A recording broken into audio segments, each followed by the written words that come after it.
Queridos hermanos y hermanas, ¿cómo están? Es un gusto saludarles. Muy buenas tardes para todos. Bienvenidos y bienvenidas sean a su clase que hoy tenemos de epístolas universales, cartas generales. Y bueno, hemos hecho un abordamiento de las dos primeras cartas, la carta a los hebreos o a la carta de Hebreos, la carta de Jacobo o la carta de Santiago, como lo hemos visto y hemos analizado los distintos puntos de vista que tenemos. Bueno, antes de iniciar la clase de la primera carta de Pedro que nos correspondería hoy, voy a empezar a mencionarles para que ustedes vayan empezando a idear o a formar o a imaginarse cómo vamos a probar esta materia, que no lo habíamos dicho, ¿no es cierto? Y necesito que ustedes ya, porque nos falta esta semana y la otra. Entonces, para que ustedes vayan, ¿cómo se llama? Organizándose. Bueno. La nota final constará de dos actividades que vamos a realizar, ¿no? Muy lindas las dos, así que necesitaré de todo su creatividad para aprobar o llevar a cabo estas actividades. La primera actividad, hermanos, consistirá ya en la plataforma les voy a detallar con mayor precisión, pero la idea es que ustedes tengan el concepto general.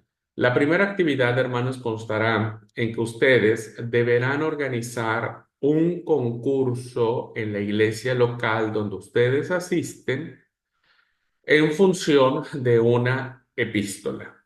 ¿Ok? Ustedes van a organizar, primero que nada, van a hablar con su pastor, le van a pedir permiso para poder organizar esta ¿cómo se llama? Am, actividad y dígale por favor que es para una tarea del seminario y si tienen algún problema con el pastor, bueno, ustedes me dicen y veo qué hago con él o qué hace el pastor conmigo. Entonces la idea, hermanos, es que ustedes puedan organizar con la iglesia, por ejemplo, el concurso del libro de Hebreos, ¿no? En donde ustedes van a llevar a cabo esta dinámica de elaborar preguntas con base al libro de Hebreos, por ejemplo, ¿verdad? Y van a motivar a la iglesia a que lean ese libro, por ejemplo, y van a llevar un concurso de, ¿cómo se llama? De a ver quién aprueba, quién sabe más del libro de Hebreos. ¿Ok? Y bueno, ahí ustedes quedará su creatividad si quieren hacer algún regalito para el primer lugar, el segundo lugar, etcétera. Pero la idea es que ustedes motiven a la iglesia por todos los canales oficiales, como les digo, con autorización del pastor, siempre con la autorización del pastor para involucrar a la iglesia en el estudio, la lectura, el acercamiento de uno de estos escritos que están en línea de sabiduría, ¿verdad? Entonces, la elección del libro, hermanos, queda a criterio de ustedes. La elección del libro queda a criterio de ustedes. Y en el caso de los libros que ustedes van a poder trabajar, es Hebreos. Puede ser que ustedes elijan Hebreos para llevar a cabo esta actividad del concurso bíblico. Puede ser que sea, y todo lo van a documentar. Esa es la idea. Ustedes me van a documentar cómo hicieron, cómo sucedió, qué pasó, quiénes fueron los ganadores, si les dio regalito o no, etcétera. Entonces, en esa primera actividad, ustedes van a elegir Hebreos. Esa es una elección. O pueden elegir Santiago, o pueden elegir Primera de Pedro, o pueden elegir Segunda de Pedro y Judas. Esas serían las dos cartas juntas. ¿Ok? Judas, Segunda de Pedro y Judas. Entonces ustedes elijan. Yo quiero hacer un concurso con la iglesia del libro de Segunda de Pedro y de Judas. Bueno, ustedes lo tienen que empezar a organizar. Tienen que hacer, ustedes ya llevaron una clase que se llama Administración Eclesial y saben cómo hacer una actividad, ¿verdad? Que permita desarrollar esto y que sea lindo para la iglesia. El propósito que quiero lograr con esta actividad es que la iglesia pueda leer esta literatura. ¿no? Cualquiera que ésta sea. Entonces, yo les sugiero que desde ya se pongan en contacto con el pastor, le cuenten la idea y vean dentro de las 3 primeras semanas o 4 semanas que tendríamos, 4 sábados que seguirían después de este, para ver en cuál de esos 4 sábados ustedes pueden llevar a cabo esta actividad con la iglesia local. ¿Ok? Y aunado a esto, hermanos, cuando ustedes hagan el concurso bíblico, ¿verdad? Cuando ustedes digan, bueno, hermanos, ahora vamos a hacer el concurso. Les reparten hojas con las preguntas, pueden hacer un tipo jurado, pueden hacer preguntas orales, etcétera, como ustedes consideren. Pero la idea es que ustedes, y de manera reiterada, tienen que estar diciéndole a la iglesia, hermanos, lean Hebreos, porque recuerden que tenemos el concurso, lean Hebreos para que la iglesia no olvide que tiene que leer la carta a los hebreos. ¿Ok? Bueno, este sábado que ustedes hagan el concurso, por eso es muy importante que lo coordinen perfectamente con el pastor y tienen el tiempo necesario para que eso sea. Van a hacer una breve exposición, no más de 15 minutos, ¿verdad? Porque no es el sermón tocaría a otro hermano seguramente o como quieran ahí acomodarle. Una exposición de 15 minutos donde ustedes hagan una breve síntesis del libro que la iglesia leyó. ¿Ah? Algo así como lo que hacemos en clase. Hablar un poco de su autor, de cuándo se escribió, sus temas principales, algún pasaje que les guste y que quieran decir. Es decir, información básica, puntual, concreta, no predica, no es una prédica, no es un sermón, es información concreta, específica, interesante, que ustedes en 15 minutos van a plantear con la iglesia. Ustedes después del concurso, ya que todos ganaron y demás, y que el primer lugar se llevó a casa un auto 0 kilómetros, bueno, ahí ustedes dicen, bueno, hermanos, ahora les voy a explicar un poquitito de qué trata la carta a los hebreos, ¿no? Insisto, información, ¿ok? Información, que la iglesia conozca de manera sucinta lo más relevante que puedan tener de la carta, ¿ok?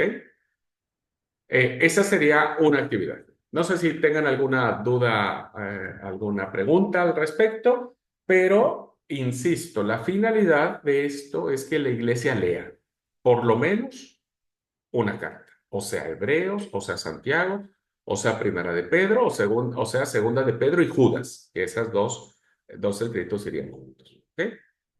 Bueno, ¿alguna pregunta, hermanos? Y al final, y recuerden que esto ustedes me tienen que documentar en un escrito, decir, la actividad que llevamos a cabo fue tal sábado, se hizo de esa manera, se desarrolló así, todo lo tienen que documentar para subirlo después a la plataforma y yo pueda leer esta situación. Sí, hermana Esther, adelante.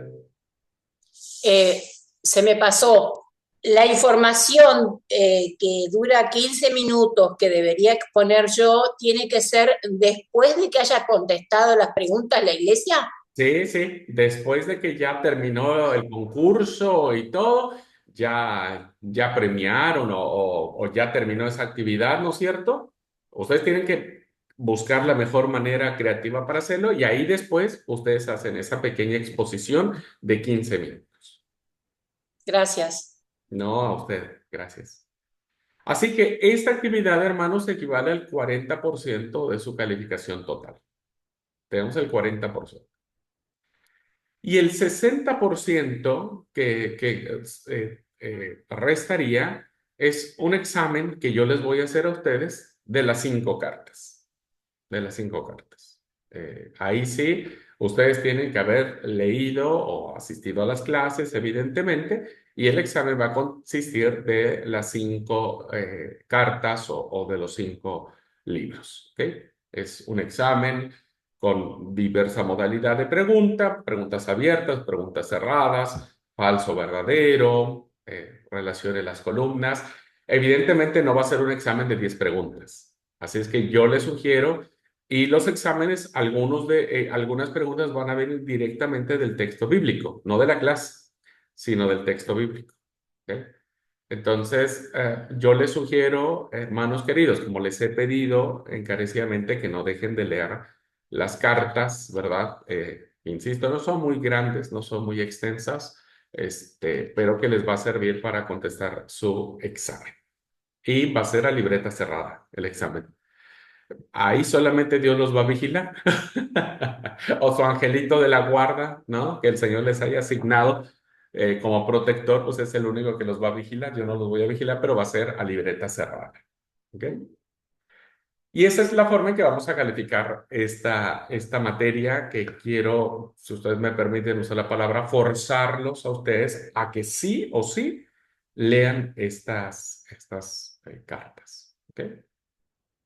Muy bien, pues ¿alguna pregunta hasta aquí? Aparte de que me quieran matar. Sí, viste, es como cuando uno, el profesor era en la escuela así, decíamos, ay, el día del examen que se enferme, que no llegue, que se les componga el auto, que, en fin.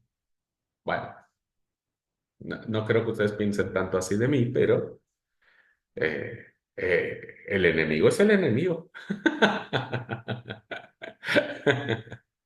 Bueno, ¿alguna pregunta, hermanos? Se los quiero decir desde ahora para que ya vayan empezando a trabajar. Porque yo les voy a dar como plazo, tenemos estas 2 fines de semana más 2 fines de semana más. Es decir, ustedes tienen un mes para que dentro de ese mes organicen esta actividad. ¿Ok? Dentro de ese mes. Así que tienen tiempo suficiente para empezar a idear, trabajar, juntar fondos, si es que quieren dar un regalito, ¿verdad? Empezar a juntar fondos para decir, bueno, el primer lugar se va a llevar a cabo un viaje a Cancún todo pagado. Si ese es el Pe- premio, me avisan, yo voy a su iglesia ese día. Pensé que, pensé que teníamos que juntar fondos por si no aprobábamos el examen.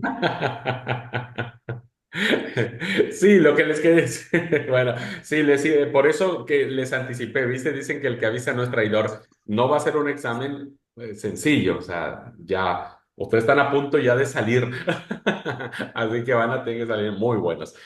Amanda, sí, adelante.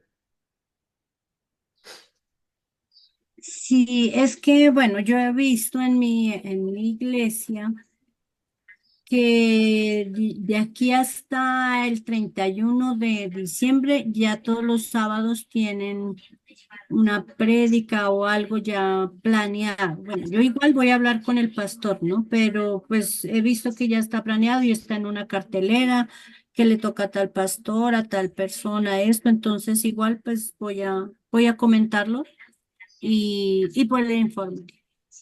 Sí, sí, Amanda, recuerden, no es sustituir el sermón y las actividades de la iglesia, es solamente ver si existe la posibilidad de un sábado o a lo mejor un culto entre semanas, si es muy complicado el sábado, pero expliquen al pastor cuál es el motivo de llevar a cabo esta actividad. Pídanle un tiempo, tampoco le van a hacer a la iglesia un examen de 100 preguntas, ¿no es cierto? La idea es solo motivarlos a que ellos lean la carta, ¿no? Entonces, si nosotros tendríamos para llevar a cabo esta actividad, insisto, muy sencilla, no quiero por favor que ustedes digan, les voy a hacer un concurso de 100 preguntas a la iglesia sobre Santiago. No, es solo un método educativo, ¿no? Un método para que la iglesia al menos agarre su Biblia y demás. 10 preguntitas, 15 minutos de exposición, diríamos, pidan al pastor media hora dentro del culto como una actividad especial, ¿no es cierto? Y ahí, ¿no? Si se llegara a complicar, bueno, ya vamos a ver algunas otras opciones. Pero sí, Amanda, yo le suplico, si usted habla con el pastor, le explica cuál es la intención de esta tarea, ¿no? Dígale que es una tarea. Dígale, pastor, si usted no quiere que yo repruebe esta materia, ayúdeme. Bueno, sí, Pero señor. cualquier cosa, usted me informa, cualquier cosa. Ok, listo, gracias. De nada. Amigo. Sí, quería preguntar, a mí me tocaría el sermón dentro de par de sábados. ¿Lo puedo hacer el mismo día? Incluso, incluso estoy en ese sentido preparando el sermón con un pasaje de una de estas cartas que, que leímos.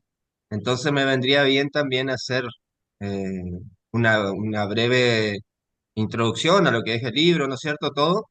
Y después, bueno, hacer el sermón en base al pasaje que elegí. y antes, ¿no es cierto?, hacer, eh, si no habría problema, ¿no?, de No, no, hacerlo así.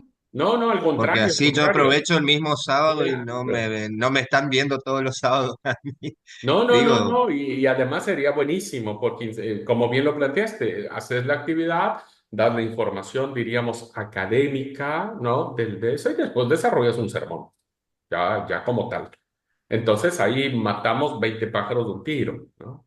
En tu caso sí, está perfecto. bueno, pero no, no siempre ayuda en otros casos, ese es el tema, pero en tu Sí, caso, metele ficha sí. Ujú. sí, porque justo también el sermón sería en base a de estas cartas, bueno, un pasaje de una de estas cartas y me vendría bien por ahí también explicar algo. Espero que tu sermón no empiece diciendo, vamos ahora ricos, llorad y aullad por las miserias que os vendrán. Córtense la lengua, Espero, pónganse pero una rienda, pero se está en la llama mi Biblia, sermón. está en la Biblia, qué sé yo. Esther, querida, ¿Y el examen que usted nos toma es después de que pase ese mes o es no. cuando terminan las clases acá? No, no, el examen va a ser una semana después de que terminemos las clases para darle tiempo a los que están viendo las clases diferidas, tener toda la semana para terminar de ver todas las clases y ahí estamos largando el examen. No, porque no Bien. tiene nada que ver. Incluso pueden tomar algunas preguntas de su examen para plantearlas con... La única diferencia es que de ustedes sí va a ser de las 5 cartas, de las 5 cartas.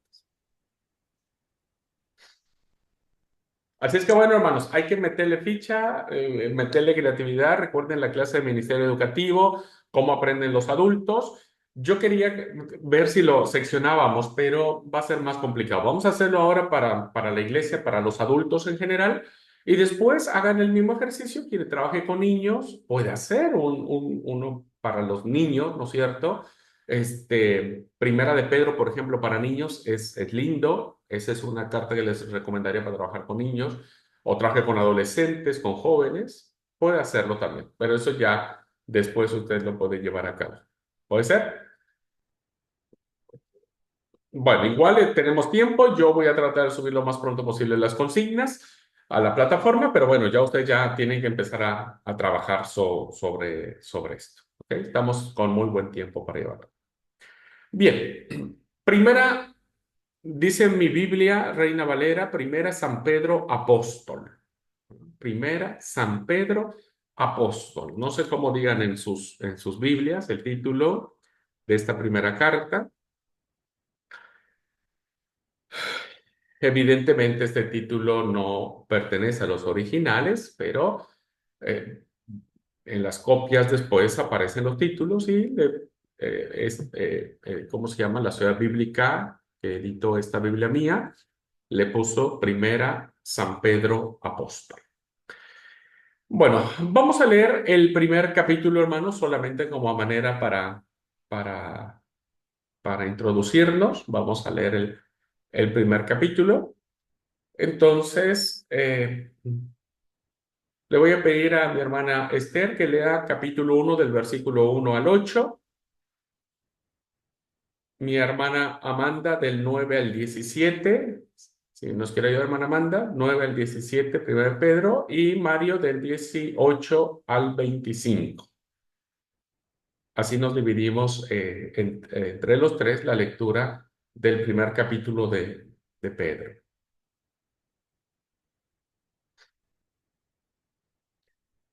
Tiene su micro apagado, hermana. Sí, ya comienzo. Por favor, por favor. Dice, salutación. Pedro, apóstol de Jesucristo, a los expatriados de la dispersión en el Ponto, Galacia, Capadocia, Asia y Bitinia, elegidos según la presencia de Dios, Padre en santificación del Espíritu, para obedecer y ser rociados con la sangre de Jesucristo. Gracia y paz os sean multiplicadas. Bendito el Dios y Padre de nuestro Señor Jesucristo, que según su grande misericordia nos hizo renacer para una esperanza viva por la resurrección de Jesucristo de los muertos, para una herencia incorruptible, incontaminada e inmarcesible, reservada en los cielos para vosotros, que sois guardados por el poder de Dios mediante la fe, para alcanzar salvación que está preparada para ser manifestada en el tiempo postrero, en lo cual vosotros os alegráis, aunque ahora por un poco de tiempo, si es necesario, tengáis que ser afligidos en diversas pruebas, para que sometida a prueba vuestra fe, mucho más preciosa que el oro, el cual, aunque perecedero, se prueba con fuego, sea hallada en alabanza, gloria y honra cuando sea manifestado Jesucristo, a quien amáis sin haberle visto, y en quien creyendo, aunque ahora no lo veáis, os alegráis con gozo inefable y glorioso. Amén. Gracias. Continúo. Obteniendo al fin vuestra fe, que es la salvación de vuestras almas. Los profetas que profetizaron de la gracia destinada a vosotros, inquirieron y diligentemente indagaron acerca de esta salvación, escudriñando qué persona y qué tiempo indicaba el Espíritu de Cristo que estaba en ellos, el cual anunciaba de antemano los sufrimientos de Cristo y las glorias que vendrían tras ellos. A esto se les reveló que no para sí mismo, a esto se les reveló que no para sí mismos, sino para nosotros,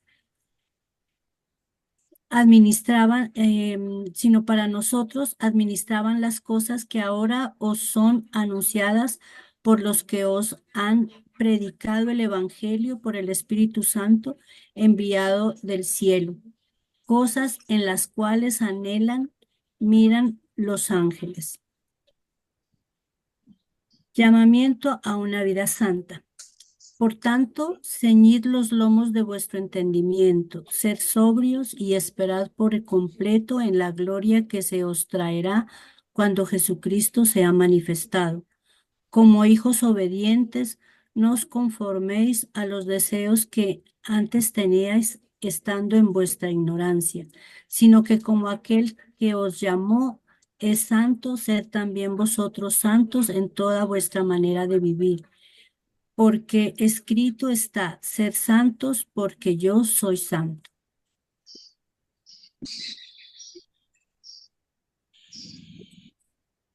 ¿Es hasta el 17? Sí, el 17, por favor, también. Y si invocáis por Padre a aquel que sin aceptación de personas juzga según la obra de cada uno, conducíos en temor todo el tiempo de vuestra peregrinación. Gracias. Ustedes saben que fueron rescatados de una vida sin sentido, la cual heredaron de sus padres. Que ese rescate no se pagó con cosas corruptibles como el oro y la plata, sino con la sangre preciosa de Cristo, sin mancha y sin contaminación como la de un cordero, que que ya había sido destinado desde antes de que Dios creara el mundo, pero que se manifestó en estos últimos tiempos por amor a ustedes. Por él ustedes creen en Dios, que fue quien lo resucitó de los muertos y lo ha glorificado, para que ustedes tengan puesta su fe y su esperanza en Dios.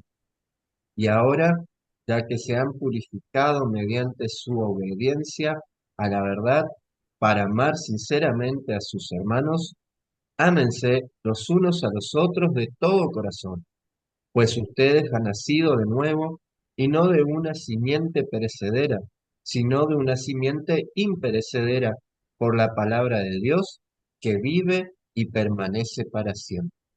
Porque todo hombre es como la hierba, y toda su gloria es como una flor. La hierba se seca y la flor se marchita, pero la palabra del Señor permanece para siempre. Y estas son las buenas noticias que se les ha anunciado. Amén.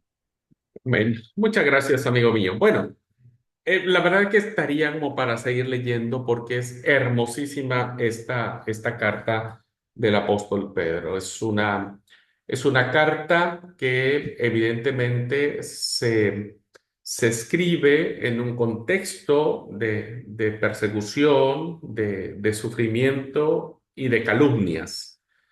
Y es una carta que evidentemente tiene como finalidad el animar a las personas fijando su vista o poniendo en justa perspectiva su sufrimiento y demás en algo que es importante para el autor de esta carta, que es la segunda venida del Señor. Esto es sumamente importante. En este primer capítulo hubo muchas referencias a la venida del Señor, ¿ah? A su segunda venida. Este es un tema doctrinal muy importante en la literatura del Nuevo Testamento y que Pedro recoge para sí mismo. Bueno, vamos a ver un poquito sobre esta carta. Voy a compartir la pantalla para guiarnos en algunas ideas que traigo para la clase y que nos pueden ayudar a entender un poco más el tema. Bueno, la foto que aparece en la diapositiva es la foto que mejor representa nuestro acercamiento a este personaje llamado Simón, llamado Pedro o llamado Cefas. Es un personaje que evidentemente, como vamos a ver ahora más adelante, de manera muy general, es uno de los personajes de mayor peso y de mayor importancia que existen en la literatura del Nuevo Testamento. Son dos figuras que sobresalen muchísimo en la literatura, una es Pablo y la otra es Pedro, ¿verdad? Y así como hablamos de Pablo, hablamos de Pedro y entendemos que Pedro fue un pescador, ¿no? A él se le da junto con Jacobo y ah, su hermano, ay, ay, ay, se me fue el nombre, esa famosa sentencia, ¿no? O esa encomienda que le dijo, desde ahora vosotros o vos sois o serán pescadores de hombres, ¿no? Entonces, evidentemente, Pedro es un pescador de la Galilea, la región de Galilea, y que evidentemente se va a convertir en un pescador de hombres. Bueno, las tradiciones petrinas, hermanos, las tradiciones sobre Pedro abundan muchísimo, ¿no? Ustedes recordarán, por ejemplo, que el apéndice, el capítulo 21 del Evangelio de Juan, evidentemente es petrino, ¿verdad? Porque en este relato que encontramos en el capítulo 21 del Evangelio de Juan tiene que ver con Pedro. Pedro me ama, sí, Señor, sabes que te quiero. Pedro me ama, Señor, sabes que te quiero. Pedro me ama, sabes que te amo. Apacienta mis ovejas. Todo tiene que ver con Pedro. Cuando nosotros vemos, por ejemplo, el Evangelio de Marcos, nos damos cuenta que parte de la tradición de la iglesia ha explicado que Marcos toma los recuerdos de Pedro, ¿verdad? Y los plasma en un evangelio que llevarán no el Evangelio de Pedro, sino el Evangelio de Marcos. Tenemos dos escritos interesantes de Pedro, donde los eruditos piensan que esta primera carta, esta primera epístola, hay una alta probabilidad de que sea del apóstol Pedro, pero la segunda carta está muy discutida en cuanto a su autoría. Hay muchos autores, biblistas, comentaristas que defienden la segunda carta de Pedro como una carta auténtica del apóstol Pedro. Hay algunos que no, que consideran que la carta es seudónima, es decir, que alguien le escribió, ¿verdad? Y que le puso el nombre de Pedro, como para que ganase autenticidad. Ya lo vamos a ver en la clase que corresponde. Así que el pensamiento petrino, hermanos, es muy fuerte, al igual que el pensamiento paulino. Evidentemente predomina más el pensamiento de Pablo por las doctrinas que desarrolla, pero Pedro no se queda atrás.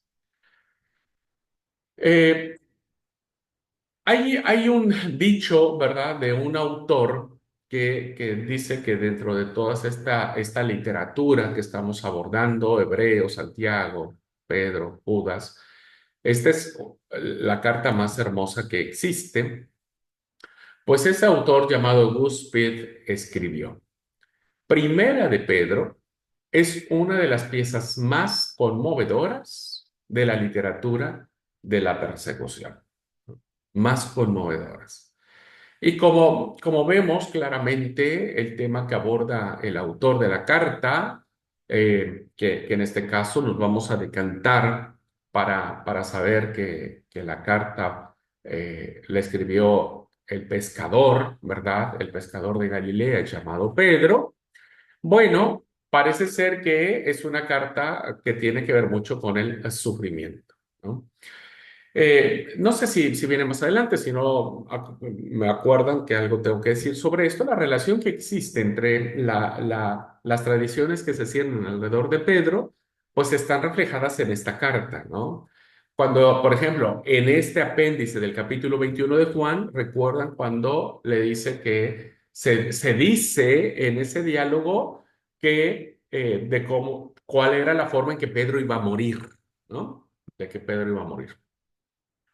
Entonces, hay una conexión muy interesante que el ministerio petrino esté íntimamente relacionado con el sufrimiento. Y cuando nosotros vemos otro punto de conexión sobre el tema del sufrimiento, lo encontramos en el libro de Hechos, cuando ya vimos en el libro de Hechos de Apóstoles que Pedro supo lo que era sufrir por la causa de Cristo, ¿no? Y por lo menos 2 veces estuvo encarcelado, azotado, su vida pendía de un hilo, ¿no? Y sabía claramente lo que significaba seguir a Jesús. Por eso, Primera de Pedro es una de las piezas más conmovedoras de la literatura de la persecución. Pedro entendió, supo a lo largo de su ministerio y de su vida, hasta el momento en ser, según la tradición de la iglesia, ser crucificado boca abajo. No tenemos un documento canónico que nos diga la forma en que murió el apóstol Pedro, pero la tradición que se desarrolló durante el siglo segundo es que Pedro fue crucificado boca abajo, bueno, signo evidentemente de lo que él supo respecto de lo que era seguir, servir a Jesús, ¿verdad? Seguir, servir a Jesús. Una cosa interesante también que nosotros encontramos en la carta de Pedro, hermanos, es lo que vimos en referencia a Santiago. El eco de la enseñanza de Jesús en el Sermón de la Montaña es tan poderoso este sermón, ¿verdad? Porque condensa los parámetros éticos, ¿no?, del cristiano, que seguramente quedaron muy pegados en el pensamiento de Pedro y que tal vez cuando los pronunció el Señor, pues no, Pedro no tomaba dimensión de eso hasta que le tocó vivirlo en carne propia y entonces lo asume como propio. ¿Qué dice el Sermón de la Montaña en el capítulo 5, versículo 10? Bienaventurados, dichosos, felices, los que padecen persecución por causa de la justicia, ¿no? Dichosos, dijo el Señor Jesús. Esto, hermanos, evidentemente en una cosmovisión.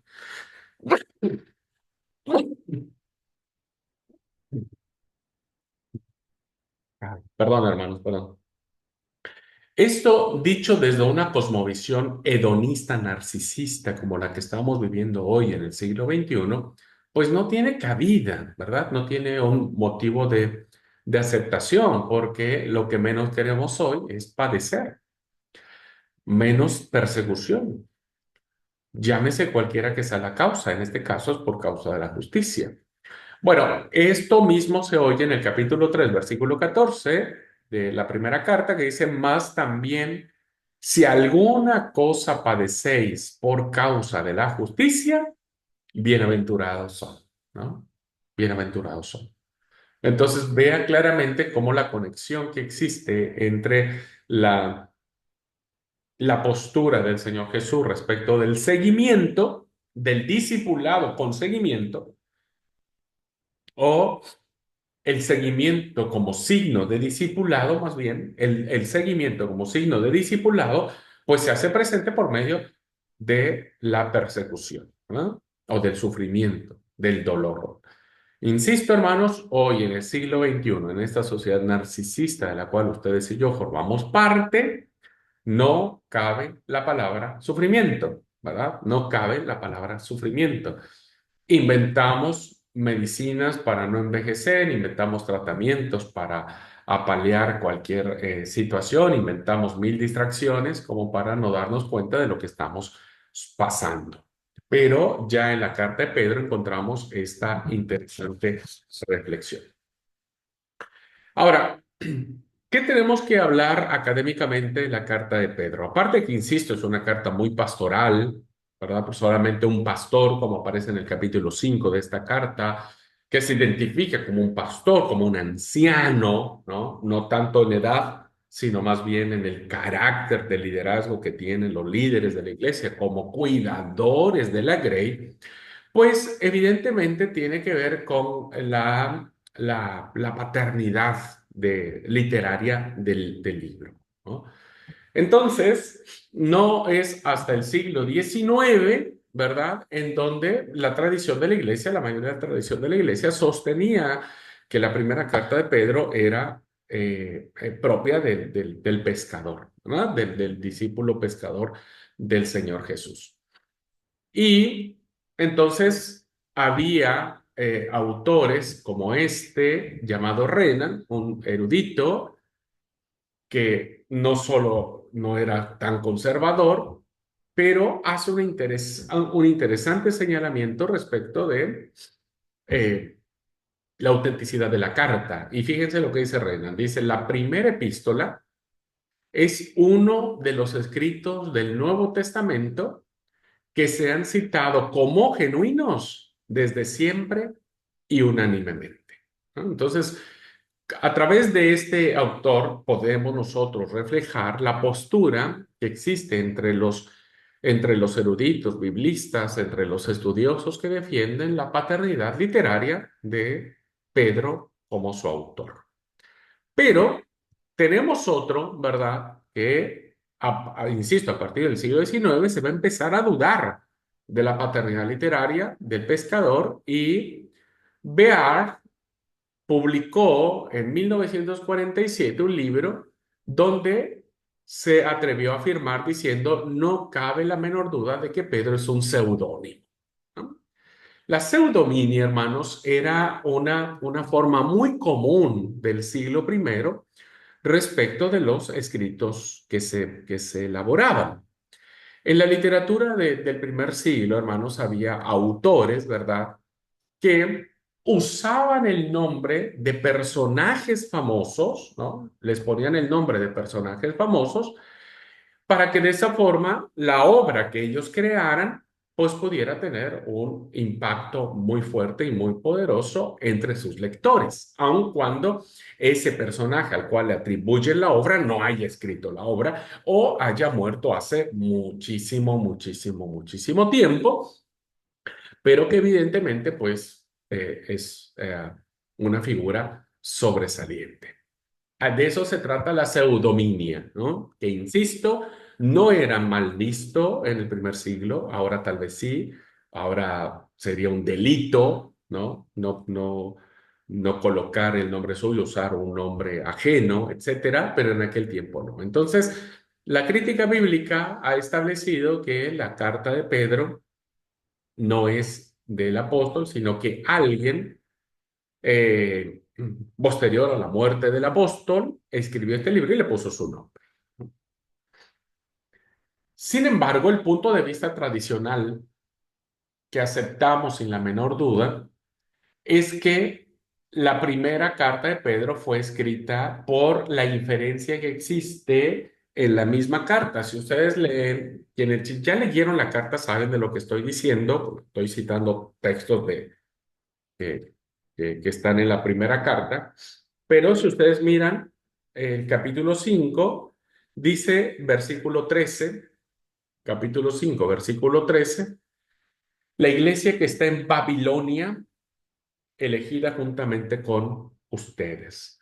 Babilonia, hermanos, era la designación que se daba en aquel tiempo a la capital del imperio, ¿no? En este caso, Roma. Entonces, el hecho de que se haya mencionado a Roma en esta clara alusión, porque recuerden que Babilonia no existía más.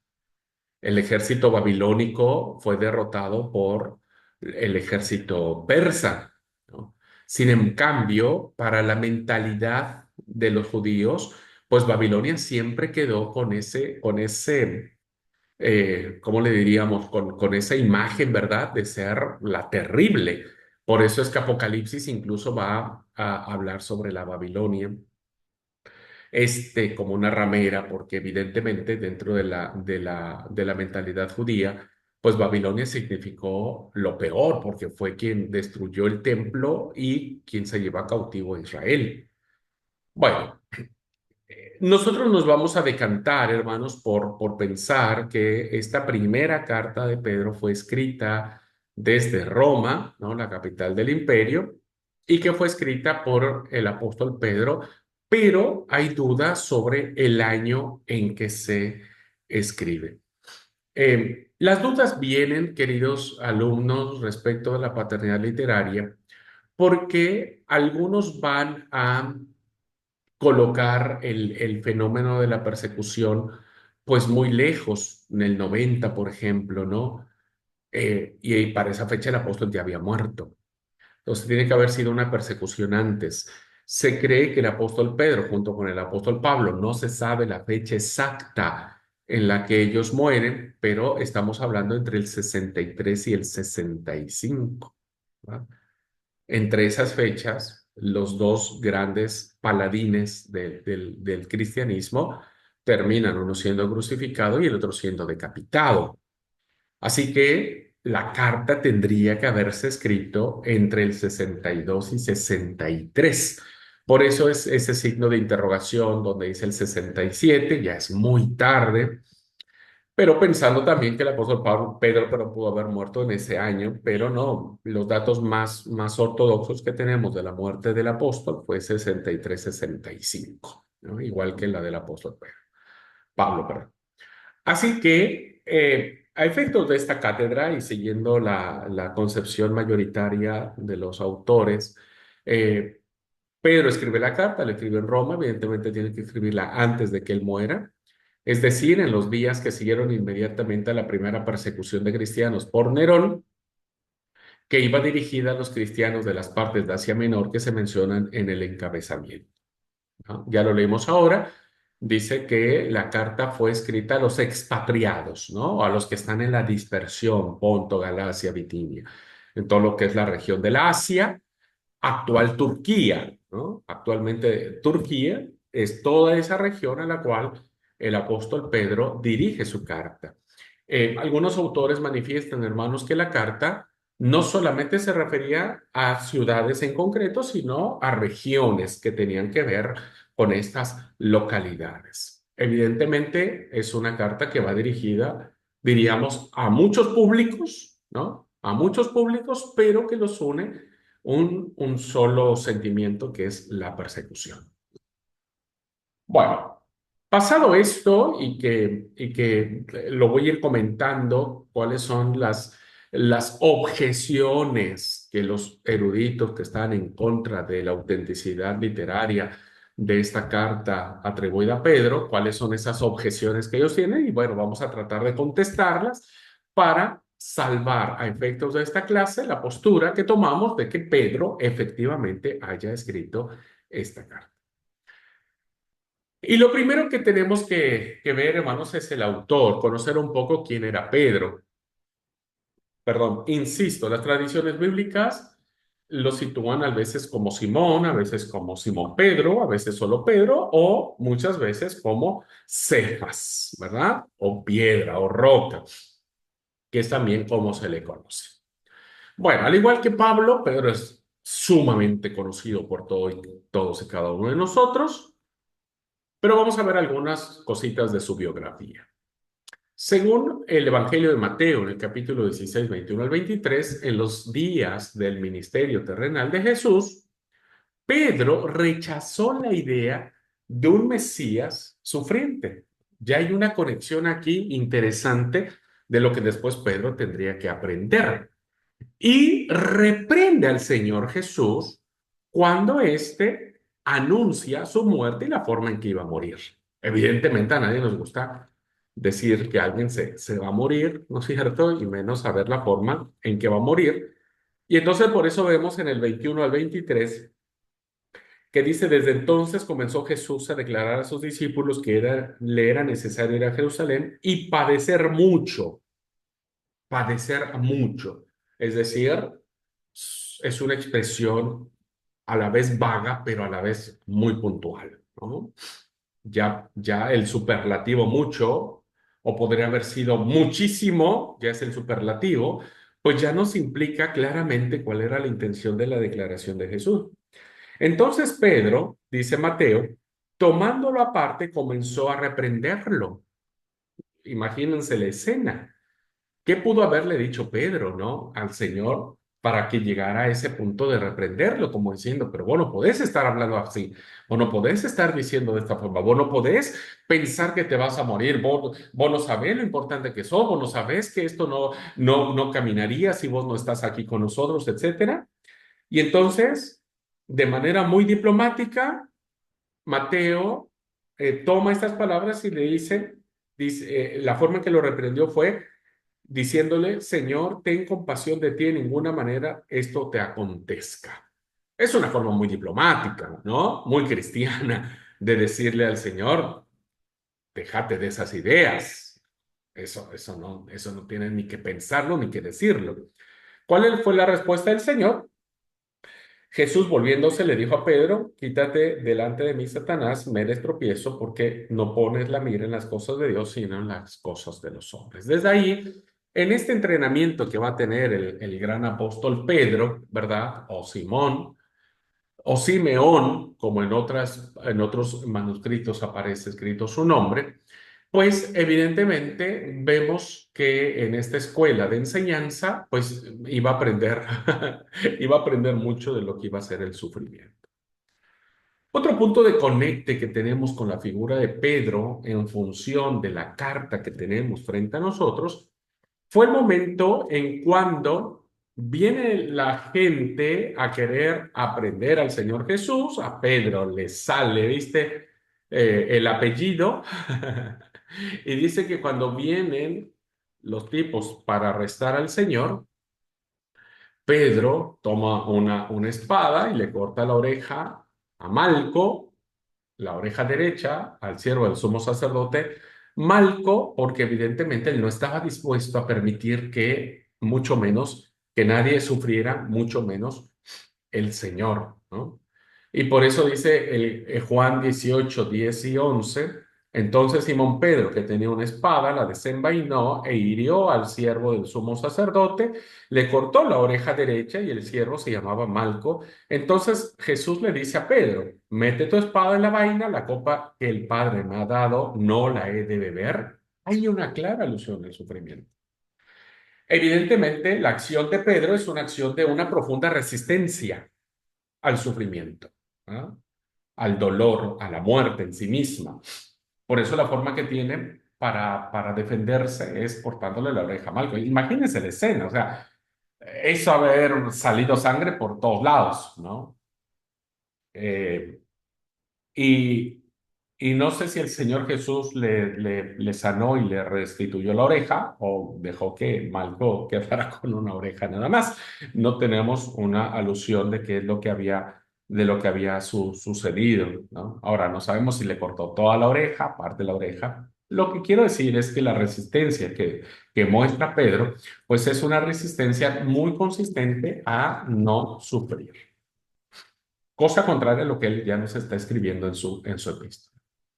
Un tercer punto de contacto es cuando Jesús lo reprende y luego en el patio de Anás donde el Señor fue interrogado, Pedro termina negándolo. Dice el capítulo 15, versículo 15 del mismo capítulo 18 de Juan. Y seguían a Jesús, Simón Pedro y otro discípulo, y este discípulo era conocido por el sumo sacerdote y entró con Jesús al patio del sumo sacerdote. Voy a saltarme al 25. Estaba Pedro de pie calentándose, le dijeron, ¿no eres uno de sus discípulos? Él le negó y dijo, no lo soy. Uno de los siervos del sumo sacerdote, pariente de aquel de Pedro, había cortado la oreja, le dijo, no te vi yo en el huerto con él. Negó Pedro otra vez y enseguida el gallo cantó. ¿No? El gallo cantó. Evidentemente, vemos que cuando uno se enfrenta a la amenaza, hermanos queridos, ¿verdad? Cuando uno se enfrenta a la amenaza, la mejor forma es mentir o es huir, ¿no? Porque sabemos que cuando alguien te encara y te dice, vos decime, ¿lo hiciste o no lo hiciste? Y vos sabés que si decís que sí, estás condenado, pues termino diciendo, y no, yo no fui, yo no lo hice, fue tal persona y demás. Porque evidentemente nuestra primera reacción ante la situación que tiene que ver con el encaramiento de alguna sentencia, ¿no? Es como el asesino, vos le preguntas, ¿vos lo mataste? ¿Qué te va a decir? No, yo no lo maté, ¿no? Yo no lo maté. Pues evidentemente es una reacción hacia no querer asumir la consecuencia del castigo que va a venir por tus actos. Entonces, vemos claramente en esta función que Pedro está en la misma línea. Otro punto más de contacto es cuando dice el Evangelio de Lucas, narrando el mismo punto en el capítulo 22, versículo 62, dicen que Jesús lo mira y ya sabes, ¿no? No hay nada más terrible para una persona que sabe que ha hecho mal, una mirada penetrante, ¿no? Porque sabes que te ha descubierto, porque sabes que te ha descubierto. Y entonces dice el Evangelio de Lucas en el capítulo 22, versículo 62, y Pedro saliendo fuera lloró amargamente, ¿no? Dice entonces, vuelto el Señor, miró a Pedro. Pedro se acordó lo que le había dicho el Señor, de que antes de que cantara el gallo lo iba a negar. Y entonces Pedro lo recuerda y llora amargamente. Sabe lo que es el peso de la culpa, el peso de la traición, el dolor que produce, queridos hermanos, el haber traicionado a una persona sumamente importante para tu vida, ¿no? Sabe que eso ha pasado. Y evidentemente vemos ahí ya que el Espíritu Santo empieza a trabajar con el apóstol para quebrantarlo, lo empieza a quebrantar, lo empieza a doblar. Pero al final, ahí empieza una recomposición, una relectura del sufrimiento, ¿verdad? Una relectura del sufrimiento. Y el capítulo 24, el capítulo 24, versículo 41 de Lucas, dice, y como todavía ellos de gozo no lo creían y estaban maravillados, les dijo, tenéis algo aquí de comer cuando el Señor se presenta con ellos y les muestra sus manos, sus pies, y ellos estaban chochos de la vida, ¿no? Finalmente, ver al Señor resucitado, ver que todavía les cuadraba todo, ¿verdad? O sea, a cualquier hermano se le conmueven las entrañas y lloras y lloras y lloras, ¿no? Entonces, ahí empieza uno a entender esta situación. Los cristianos, según la primera carta de Pedro, lo vamos a ver más adelante, somos llamados al sufrimiento. Pero muchos, como Pedro en la primera parte, ¿no? Tratamos de huir del sufrimiento, de negar el sufrimiento, de no aceptar el sufrimiento, ¿no? Por causa de la justicia. Ya vamos a ver en la primera carta, ustedes también encontrarán que Pedro dice, ninguno de ustedes tiene que sufrir calumnia alguna porque les digan sus verdades, ¿no? O sea, ustedes no piensen que sufren porque, ay, es que me dijeron que yo era un chismoso y una chismosa y no es cierto, cuando la verdad es, sí lo sos, ¿no? Entonces, por eso, pues, no, a ver, se trata de un sufrimiento que no sea causado por ustedes mismos. Y entonces, evidentemente, hermanos, en esta carta de Pedro nos enseña a los cristianos que no tenemos que huir del sufrimiento, ni escapar del sufrimiento, sino que el sufrimiento lo entendemos ahora como parte integral de nuestro compromiso con Cristo, de nuestra vida en Cristo, ¿no? Y que evidentemente esto produce, pues debe producir en nosotros un cambio fundamental, ¿no? Y, como dije, Pedro aprendió la lección muy fuerte, su llanto fue muy amargo, pero al final fue restaurado su compañerismo con el Señor Jesús en este hermoso apéndice petrino del capítulo 21 de Juan, en donde vemos claramente que ahí hay una reconciliación del Señor con él, ¿no? Cuando hubieron comido, Jesús le dijo a Simón Pedro: Simón, hijo de Jonás, ¿me amas más que estos? Y él le dijo: Señor, tú sabes que te quiero, ¿no? Entonces, apacienta mis ovejas es como decir: listo, yo te entendí, entiendo qué es lo que pasa, lo que pasaste, lo que viviste, y bueno, ahora necesito que vos lo evidencies, ¿no? Así que a veces, hermanos, cuando alguien sufre alguna injusticia, algún chisme, alguna calumnia, algo que sabemos que no es así, cuando sabemos que sí es, hermanos, y nos hacemos las víctimas y, ay, ay, hermano, que créame lo que como pastor he tenido que enfrentar esas cosas que al final se descubre que sí eran lo que decía que no era. Y decís: Dios mío, tuviste el descaro y el cinismo de no aceptarlo y armar todo esto para que al final se descubra que sí fuiste vos. Pero cuando nosotros sufrimos por alguna calumnia, algo, hermanos, que es por causa de la justicia, entonces bienaventurados debemos sentirnos. A la luz de estos acontecimientos, hermanos, de todos estos puntos de conecte que encontramos con Pedro, entendemos el versículo 3 del capítulo 1 de esta primera carta, ¿no? ¿Qué dice el apóstol Pedro recordando todo eso? Ustedes saben que uno llega a cierta edad de la vida donde empiezas a reflexionar sobre todo lo que hiciste en el pasado, ¿no? Y empiezas a pensar de manera distinta. Y entonces dice el versículo 3: Bendito el Dios y Padre de nuestro Señor Jesucristo, que según su grande misericordia, Pedro sabía lo que era la misericordia del Señor cuando le dijo: Pedro, ¿me amas? Nos hizo renacer, volver, es un nuevo nacimiento. Todas las veces renacemos, hermanos. Y Pedro le dice a un pueblo que está siendo perseguido, lastimado, calumniado, ¿no?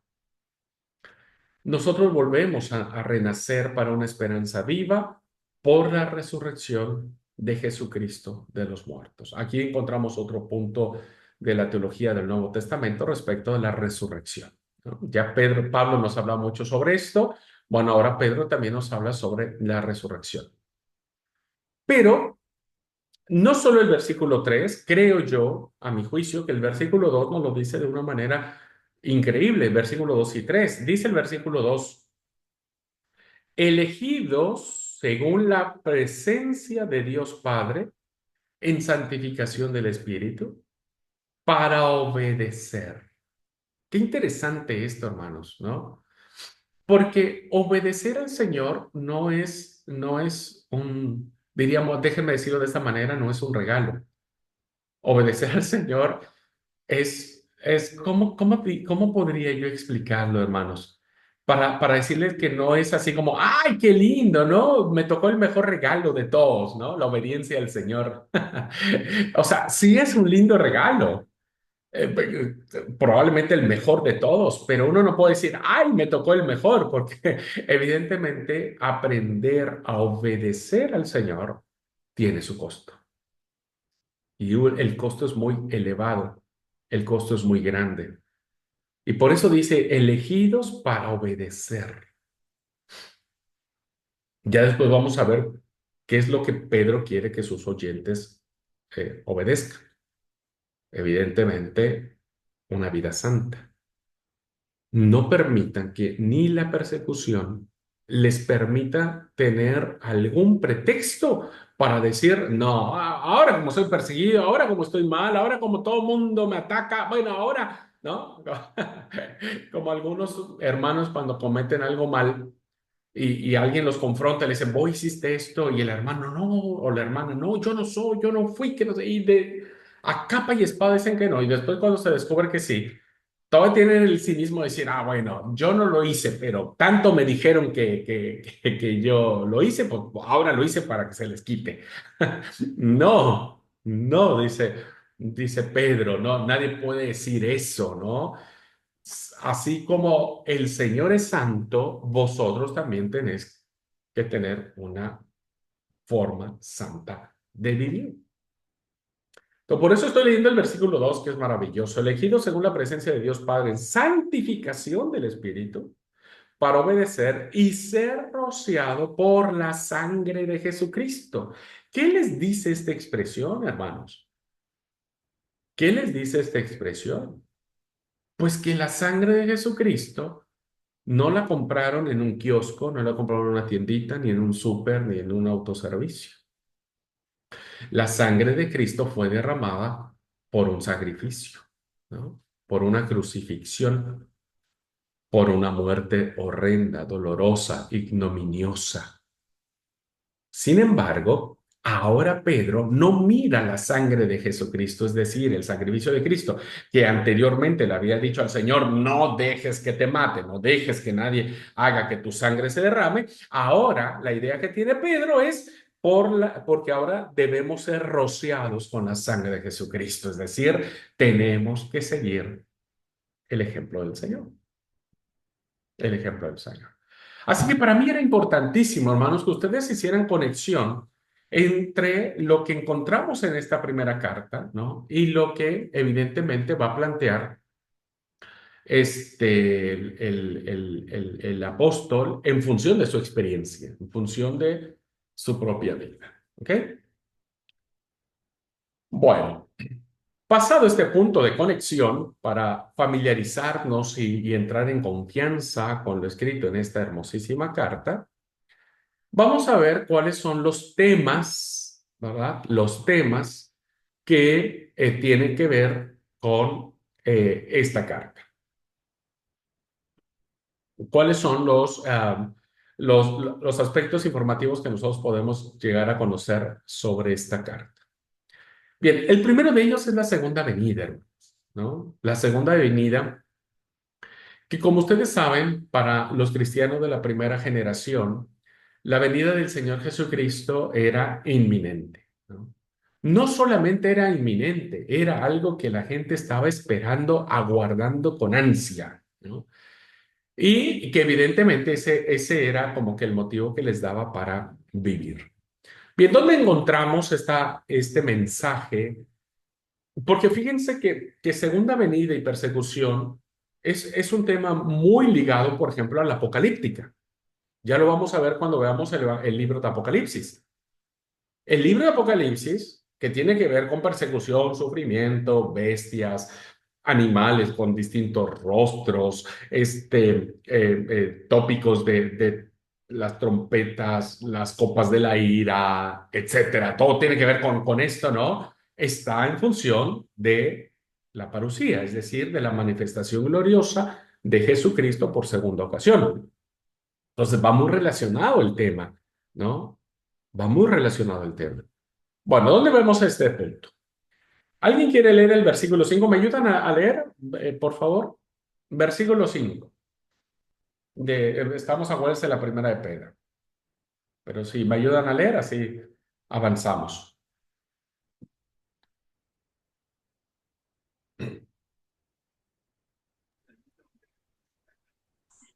Permiso. Que Sí, por sois favor. guardados por el poder de Dios mediante la fe para alcanzar la salvación que está preparada para ser manifestada en el tiempo postrero. Claro, gracias, Amanda. Los cristianos, dice el texto, son guardados para salvación. Y nosotros sabemos que esta salvación se tendrá verificativo, como lo hicieron también los discípulos, en el tiempo postrero, que es una expresión equivalente a decir en la segunda venida del Señor. Versículo 7, por favor.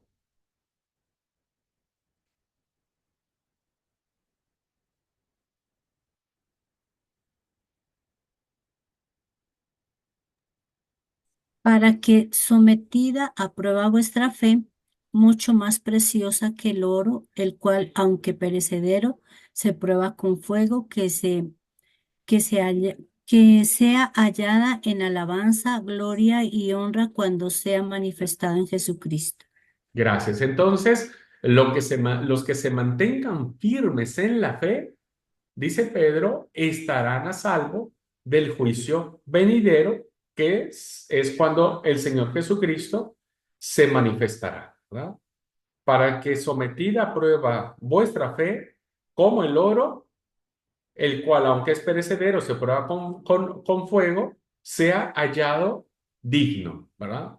Entonces, nosotros aguardamos eso, que aun cuando haya dolor y sufrimiento, aguardamos firmes, ¿no? Como dice el hermoso himno, firmes hacia adelante, la venida de Jesucristo. Versículo 13, por favor.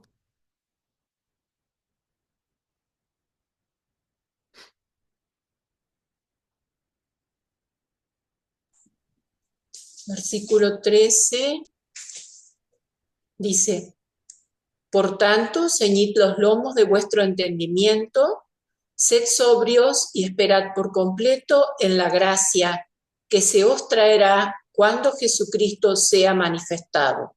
Muchas gracias. Entonces, ¿qué dice Pedro de la carta? Los cristianos tienen que esperar la gracia que vendrá con la revelación de Jesucristo. Esperar por completo en la gracia, el regalo maravilloso de la salvación, dice Pedro, que ésta se revelará de manera plena en el tiempo postrero, es decir, en el tiempo en que el Señor Jesucristo vuelva a ser manifestado, porque recuerden que en ese momento el Señor Jesús no estaba, ¿no? Había ascendido a los cielos y todos los cristianos de aquel entonces y ahora nosotros esperamos la venida del Señor. Capítulo 2, versículo 12.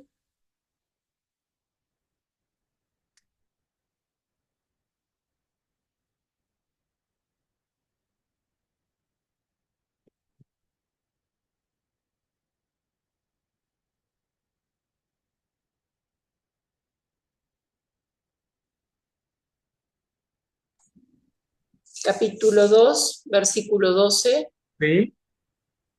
manteniendo buena vuestra manera de vivir entre los gentiles, para que en lo que murmuran de vosotros como malhechores, como de malhechores, glorifiquen a Dios en el día de la visitación al considerar vuestras buenas obras. Gracias. ¿Qué dice Pedro? Para que glorifiquen a Dios en el día de la visitación, ¿no? Se espera el día de la visitación, que es otra, ¿no? Forma de aludir a la segunda venida del Señor. Capítulo 4, versículo 7.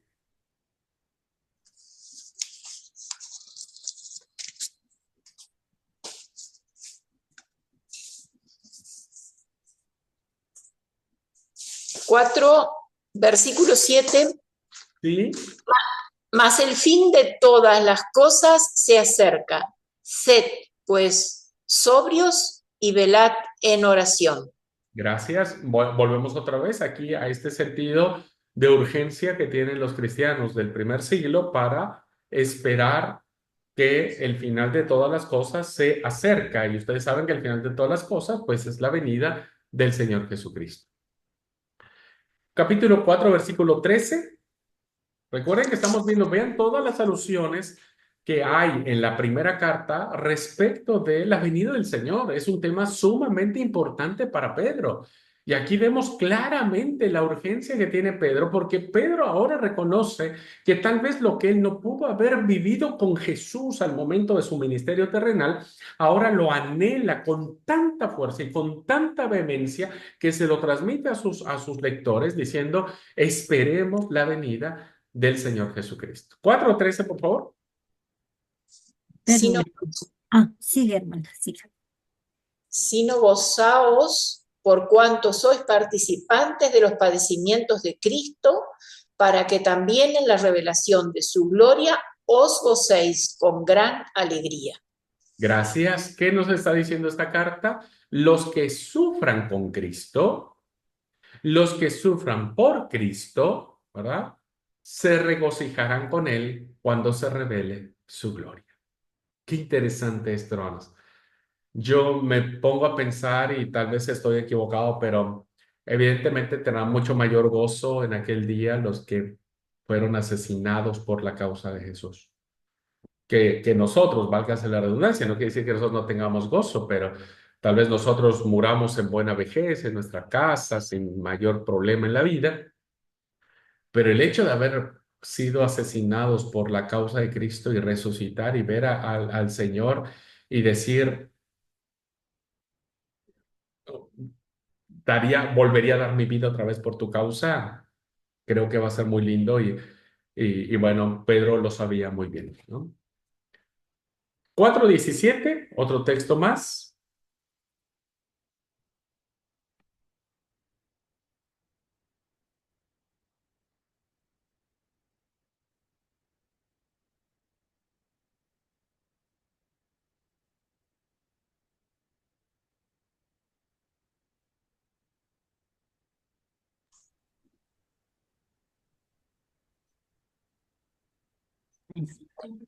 Permiso.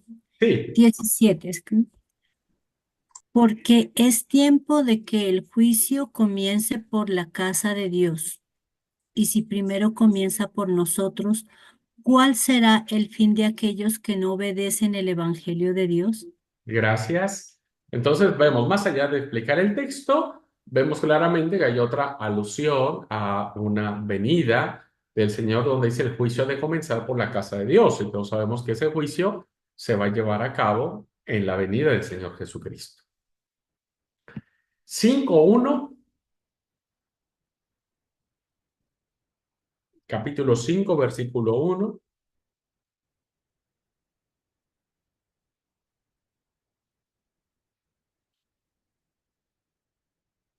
Permiso. Sí, Ruego a los ancianos que están entre vosotros, yo anciano también con ellos, y testigo de los padecimientos de Cristo, que soy también participante de la gloria que será revelada. gracias, Amanda. ¿Qué dice Pedro? El mismo autor está seguro de que participará de la gloria futura, ¿verdad? De la gloria que ha de venir. Yo también soy participante de la gloria que será revelada en la venida del Señor. Y finalmente, el versículo 4 del capítulo 5, por favor.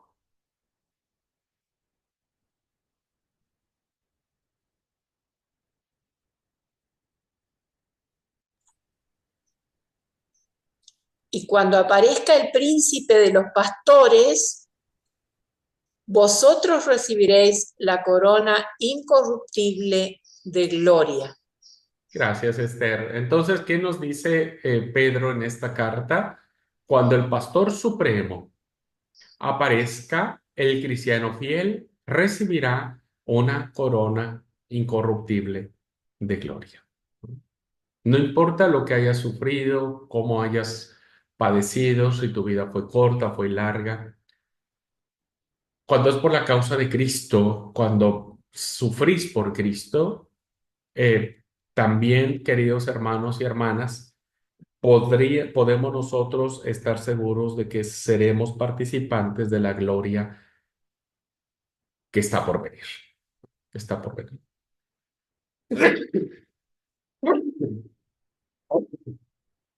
Perdón, hermanos, espero que no se agripe. Ay, ay. Bien, pues entonces, el primer tema que me parece importante subrayar en esta carta es el hecho de una esperanza firme. Y pienso, hermanos, que para todos aquellos que están pasando por un momento de persecución, pues siempre el decir tu sufrimiento no tendrá desperdicio, no será echado en saco roto, tu sufrimiento será permanente, no será permanente, tu sufrimiento glorifica a Dios, imita a Cristo, ¿verdad? Somos rociados con la sangre de Jesucristo en cuanto al tema del sufrimiento, pues evidentemente la venida del Señor trae siempre una esperanza. Eso es lo que nos sostiene a nosotros, ¿no? Nosotros como cristianos, en el siglo XXI, nos sostiene el hecho de que el Señor Jesús vendrá por segunda ocasión y vendrá por su iglesia y bueno, no sé si decir gracias a Dios, ese es el tema, pero lo digo en muy buen sentido. Gracias a Dios nosotros no padecemos ni persecución, ni asesinatos, ni nada por el estilo que están viviendo hoy los países, ¿no? En África o los países de otras ideologías religiosas que están matando a cristianos, que están matando a misioneros, a misioneras, que los asesinan a sangre fría. O sea, gracias a Dios, vuelvo a repetir, lo estoy diciendo en términos muy acotados de la expresión, ¿no? Nosotros no vivimos eso.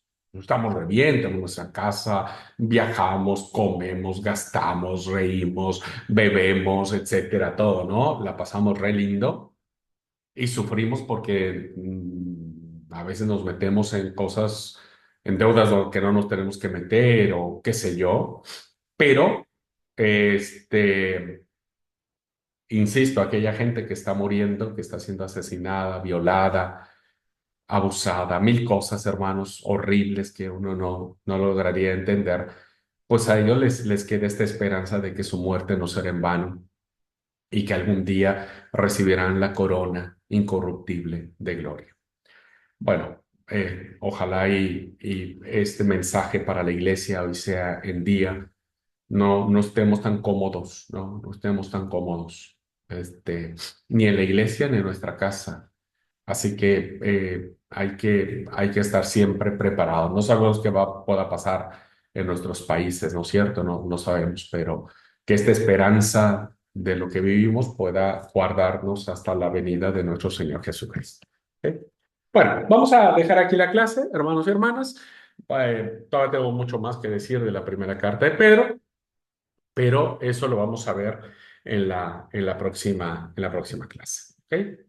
Bueno, si no hay alguna pregunta, duda o comentario al respecto, vamos a ver algunos otros temas, los destinatarios, los pasajes más principales, el desarrollo de la teología que tiene la primera carta de Pedro, etcétera, etcétera. Vamos a ver todas muchas cosas más. Bueno, ¿alguien más? ¿Alguien tiene alguna pregunta o comentario, hermanos? Y si no, pues nos vemos Dios mediante la próxima semana. ¿Les parece? Bueno, pues cuídense mucho, Dios les bendiga, nos vemos el jueves, Dios mediante.